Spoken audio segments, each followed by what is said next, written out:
Olá e seja bem-vindo, telespectador. Meu nome é Cris e hoje eu falarei para vocês de mais um personagem da obra de Bullock, Charles Chevalier, e sobre a sua mentalidade de fazer o imprevisível. Logo no nosso primeiro contato com o personagem, a gente já tem uma ideia de seu estilo de jogo, adaptativo como um meio-campista, onde ele dá passes perfeitos para Shido e Rin durante a troca de formações, sendo o pilar do time com relação à criatividade.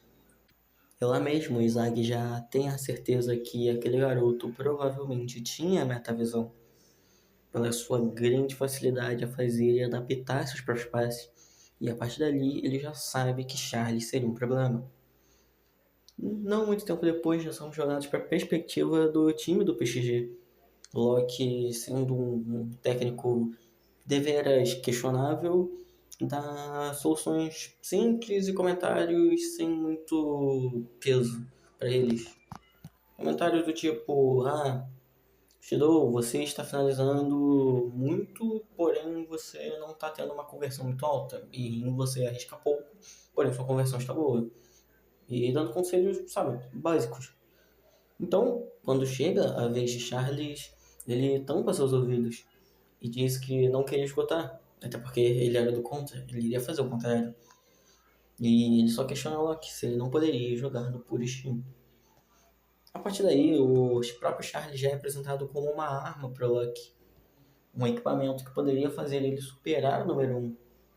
E vemos ele, o próprio Locke, admitindo que ele faria isso durante a partida do Bastard contra o PXG, mostrando que, apesar dos pesares, Locke e Noah são relativamente bastante parecidos. Ambos não se importaram de usar um jogador para simplesmente melhorar. Pode até se dizer que o caso de Locke é diferente, porque ele não queria fazer com que o Charles melhorasse um jogador para assim o melhorar. Porém, ainda assim, ele estava usando um jogador como arma para alcançar o seu próprio melhor resultado. Por isso ele precisava do seu melhor desempenho e desenvolvimento na liga. Podemos até afirmar que o Locke não pensa totalmente direcionalmente em vencer a própria liga egoísta, e sim em desenvolver Charles, bastante específico. Porém, voltando ao foco de Charles, já vemos seu potencial na partida quando ele faz uma jogada completamente similar à jogada de Hiyori Zag na partida contra o Obers, onde ele basicamente dá um passe sem olhar para onde estava indo, olhando simplesmente do ponto mais imprevisível e o passe mais complexo e arriscado, vivendo sempre naquela clássica dinâmica de sem risco, sem ganho.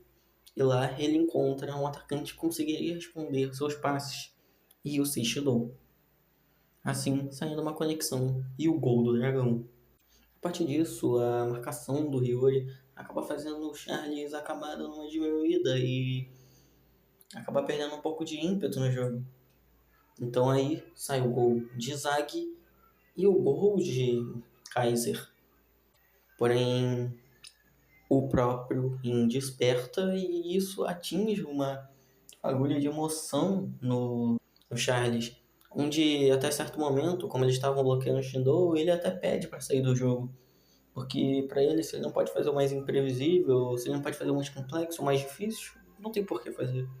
Porém, quando o Rin faz o pedido para ele dar o passe mais cruel que eu conseguisse, Charles anima e desperta na partida.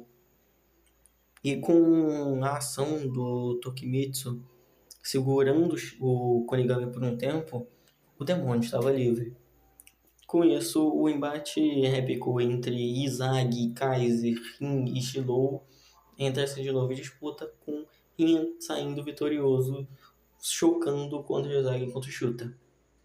A partir daí, a gente tem a entrada do Loki e toda a questão do Charles até tendo bastante participação, porém ele fica um pouquinho mais escanteado com relação à obra. Porém, só com a própria amostragem que a gente tem do Charles, a gente já tem uma grande demonstração de como ele é. E eu falo pouco amostragem, apesar de uma boa quantidade de capítulos com ele, A gente ainda nem sabe sobre o seu passado corretamente. Por isso eu digo que a gente tem pouca amostragem para entender tudo o que ele tem por essência. Porém, ainda assim, ele carrega uma mentalidade muito interessante para se manter na vida real. A mentalidade de fazer o difícil, de observar. Diferentemente de outros usuários de metavisão, Charles não usa ela para achar o caminho mais fácil ou encontrar um ponto cego na defesa. Ele usa para encontrar o melhor passe mais complexo que ele poderia dar.